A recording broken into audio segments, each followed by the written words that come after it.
교회력에 따른 PPT 매일 말씀 묵상 2021년 2월 20일 토요일입니다. 오늘의 말씀 시편 32편 마태복음 9장 2에서 13절입니다. 오늘의 말씀 중에서 첫 번째 본문 시편 32편입니다.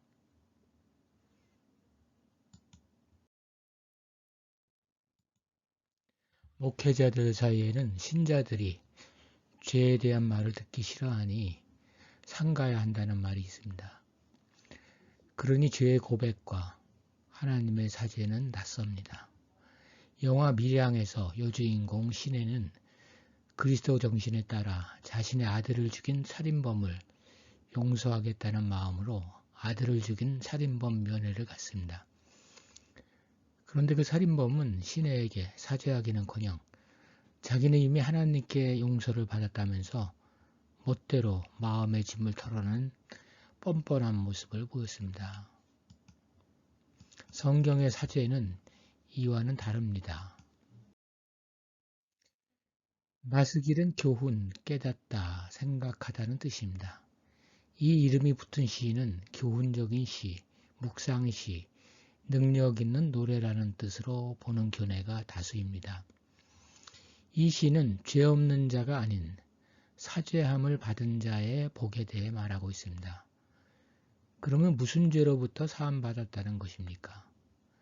다윗은 인간의 죄를 다양한 용어로서 묘사하고 있습니다. 그 첫 번째는 허물입니다. 이 말은 본래 반역하다, 거역하다는 뜻으로 여기서는 하나님에 대한 반역 또는 하나님의 뜻을 인간의 뜻으로 거역하는 것 또는 하나님으로부터 떨어져 나오는 것을 의미합니다. 둘째, 죄입니다.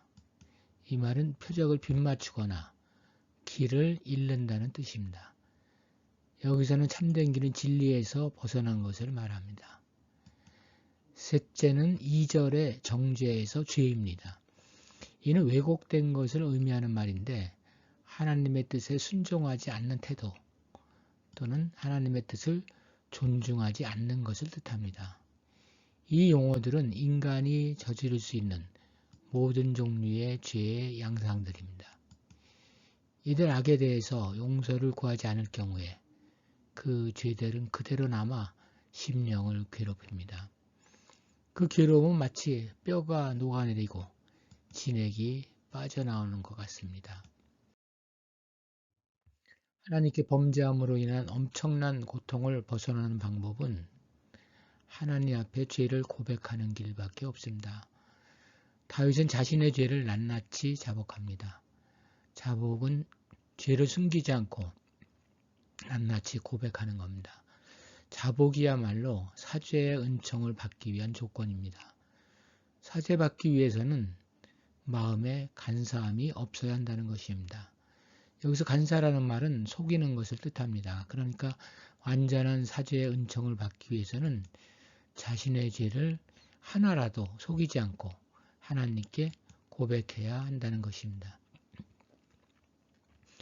김영봉은 영화 밀양을 소재로 쓴 책 숨어 계신 하나님에서 진정한 회개에 대해서 말합니다.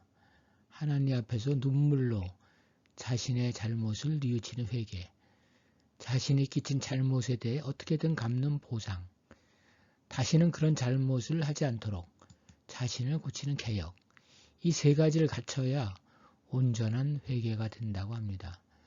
다윗이 죄를 자복했더니 곧 주께서 내 죄악을 사하셨다고 합니다. 사죄에 대해서도 세 가지 용어가 나옵니다. 첫째는 사함입니다. 이 말은 짐을 들어 올리다, 나르다는 뜻입니다. 여기서는 죄를 짐으로 보고 하나님께서 이 죄악의 짐을 치워버리거나 옮겨주셨다는 의미로 사용되었습니다. 둘째, 가리움입니다. 이 말은 덮다는 뜻입니다. 그래서 죄가 가려져서 더 이상 보이지 않는 것을 말합니다. 셋째는 정죄를 당하지 아니하는 것입니다. 이 말은 누구의 탓으로 돌리다, 전가하다는 뜻입니다. 여기서는 하나님께서 죄에 대한 책임을 일체 전가하지 않으셨다는 뜻입니다. 우리는 이 사죄와 관련된 세 용어들을 통하여 하나님의 사죄가 실제적이며 완전한 것임을 알 수 있습니다. 다윗은 이 죄악들에서 사죄를 받은 자들이 복이 있다고 말합니다. 먼저 환난에서의 구원입니다.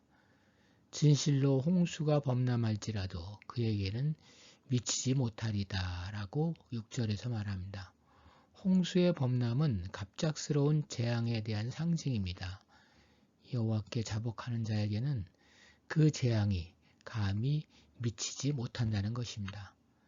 다음으로 하나님의 보호의 손길입니다. 죄를 자백하기 전에는 하나님이 진노의 손을 펴셨으나 자복한 후에는 하나님의 보호의 손길을 확신하게 된 것입니다. 마지막으로 구원과 승리를 체험하게 될 것입니다. 구원의 노래로 나를 두르시리라 라는 뜻은 구원과 승리를 체험하며 승리의 환호성에 묻혀 살게 될 것을 가리킵니다.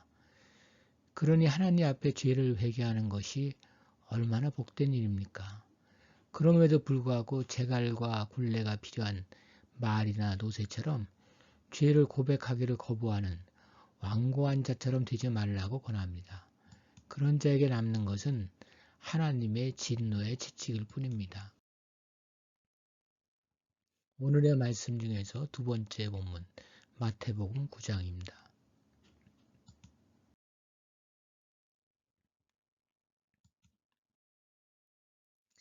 예수의 관심 중에 하나는 죄인입니다. 사실 그분이 이 세상에 오신 것은 그 죄인들에 대한 관심이 지극했기 때문입니다. 예수님이 착하고 바른 사람들을 위해 이 세상에 오신 것이 아니라 다행입니다. 우리 대부분은 죄인이기 때문입니다.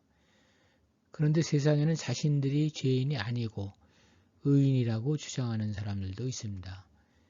예수 당시에는 바리새인들이 그랬습니다.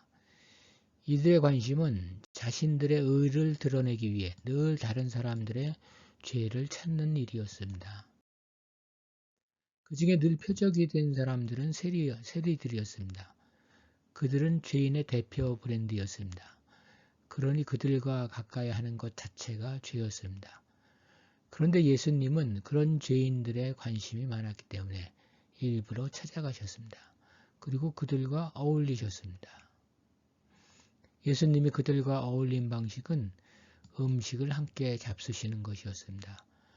바리새인들이 보고 그의 제자들에게 이르되 어찌하여 너희 선생은 세리와 죄인들과 함께 잡수시느냐 라고 했을 때 그들은 죄인들과 함께 식사함으로써 자기들이 더럽혀진다고 생각했기 때문에 그렇게 말했습니다. 그러니까 예수가 의로워도 세리와 같은 사람들과 식사를 하면 더럽혀져서 똑같이 죄인이 되지 않겠느냐는 것입니다. 그런 바리새인들이 보기에 예수는 죄의 구렁텅이로 자발적으로 빠져드는 사람으로 보였을 것입니다. 그렇습니다. 예수는 죄인을 멀리하지 않고 그들을 찾아갔습니다. 죄에 물들기 위해서가 아니라 그들을 죄로부터 구원하시려고, 다시 말해 그들의 죄를 용서하시기 위해 찾아가셨습니다. 예수님에게는 이 세상에서 죄를 사하는 권능이 있습니다. 그래서 구주이십니다. 이는 당시 성전에서의 제사를 통해 죄를 용서받는다고 생각하는 사람들에게 충격적이었을 것입니다. 제사장도 아니고 성전에서도 아니고 제물도 없이 어떻게 죄 용서가 가능하단 말입니까? 우리가 죄가 있을 때 하나님 앞에 나아가 기도로 고백할 때 용서받게 되는 이런 행위는 진정 하나님의 크나큰 선물이 아닐 수 없습니다. 예수님의 사죄는 흥겹습니다. 그런 죄인들을 용서하시고 그들과 더불어 기쁨을 나눕니다. 함께 먹음으로써 그들 죄인들이 이제는 구원받은 하나님의 자녀가 되었음을 공표합니다. 사순절 기간은 우리 안에 있는 죄악들을 살피며 참회하는 기간이지만 예수의 십자가 보혈의 공로로 그 죄들로부터 구원받는 기간이기도 합니다. 그리고 무엇보다 슬픈 회개 안에 구원의 기쁨이 스며 있다는 것입니다. 슬프고도 기쁜 시간, 사순절입니다. 기도하겠습니다. 주님, 다윗이 하나님께 자복한 죄들의 성격이 여럿 있으시. 저희도 이번 사순절 기간에 우리 안에 숨겨져 있는 죄악들을 낱낱이 찾아 고백해 하옵소서. 별로 시간이 지나지 않은 것뿐만 아니라 오랜 동안 우리 안에 있으면서 가시처럼 찌르는 오랜 죄도 뽑아내게 하옵소서. 주님은 우리의 죄를 지적하는 고발자가 아니라 죄로부터 건지러운 구원자이심을 깨닫게 하옵소서. 죄의 사함을 받고 마음의 평화와 기쁨을 기대하는 기간이 되게 하옵소서. 아멘.